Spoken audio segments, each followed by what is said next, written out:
How long have you been on cocaine? Quite some time actually. Yeah, I started when I was really young.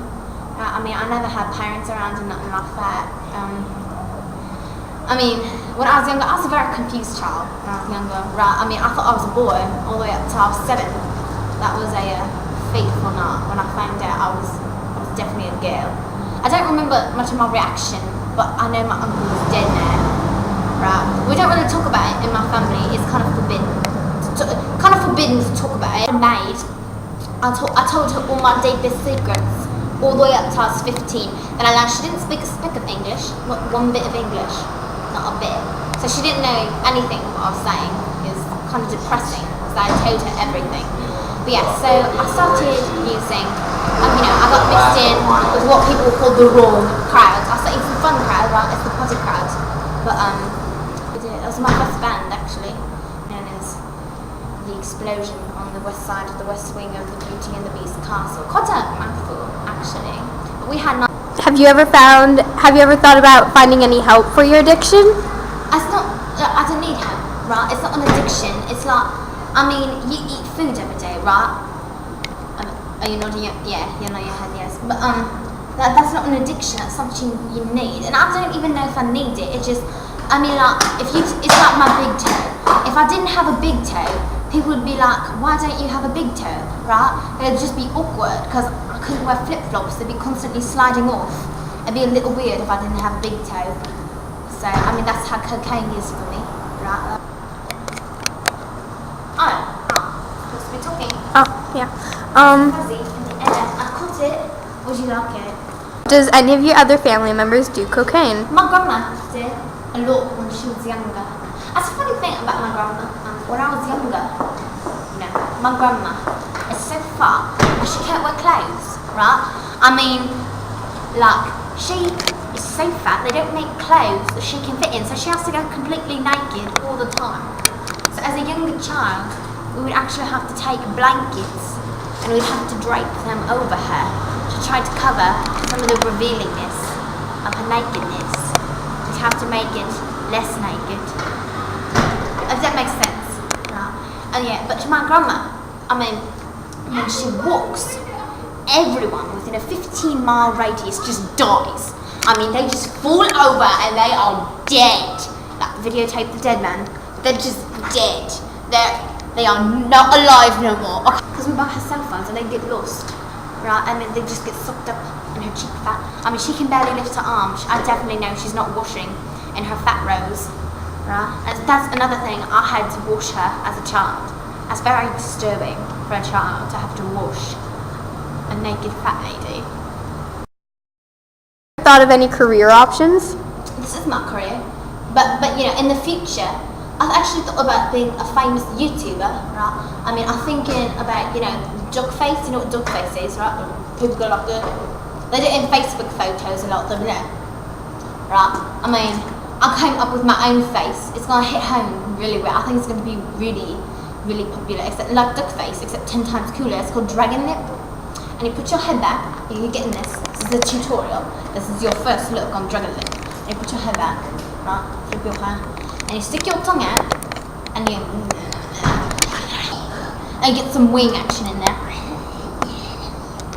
Right, so I think that'll really do well for things like Pokemon and Neopet, which is kind of the same concept. Little animals trapped in plastic balls, and you throw them at different animals trapped in plastic balls. But I think that'll be really resourceful for movies like Pokemon and stuff like that.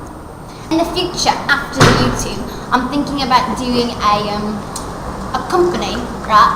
And it's called Pure Beat Butt Naked, and it's about embracing your nakedness, because I am really big on accepting who you are. It's about accepting yourself, right? And we were born in the form, right? God made us in the form of our nakedness, and I think we should learn to accept that, right? So I'm gonna create T-shirts and pants and stuff and shoes and maybe hairbands. I'm still thinking about that, and it's gonna say "Be naked" on it. And people think that's really contradictory because you're wearing a shirt that says "Be naked." Why not just be naked? Right? I think that would get the message across. But until society accepts it, be naked does the same thing as being naked. Right, so yeah, I'm still kind of working it out. All right, next question. I was a psychologist, and right, as a psychologist, and I was actually doing therapy for a guy who was from Vietnam. Well, not he was a soldier in Vietnam, and I used to make Vietnam jokes. Right, I'll be like, I'll look at the paper cut and I'll be like, oh, I got this one from Nom, mate. You know what I'm saying? And he actually went on a killing spree. That was not good at all. I was stripped of my therapy license. The police were actually chasing him, and they found him lying in a pothole in Indonesia. Hello, we're doing a drug project. Hello. That's cool. I don't know your name. I'm Ronell. Hello, I'm Charlie. Hello, Ronell. Okay, alright, back to me. Alright, so right. I talked to him, hello, your hair is soft. Your hands are like the bust of a child. Alright, so yeah, and then in this Stony, which is the sour taste of nuclear invasion. But we just kind of condensed that to say, well, we did. My mates and I, we were up in Guyana, we were in Guyana. And I just remember that we were at a friend's mate's house, and I woke up and I was lying in a gutter, and I was lying in a pile of salsa, and I was completely naked, lying in a pile of salsa in a gutter, and as I never found my mates, I've been looking for them, but I assume they were abducted by aliens. I mean, factual evidence supports that they were probably abducted by aliens. But yeah. That reminds me, I had... You mentioned bands earlier. I did. Would you like to talk about them? In like a little history of my bands. Yeah. Alright, my first-ish band was The Explosion in the west side of the west wing of the Beauty and the Beast Castle. That's a mouthful, I know. I explained the t-shirts already. Then I went to my band, which was called Vibe Diver. That's right, Vibe Diver. Like Vibe. We actually had a drummer, and he, the magnitudist of Far Phoenix. But we shortened that. But that's what he called himself.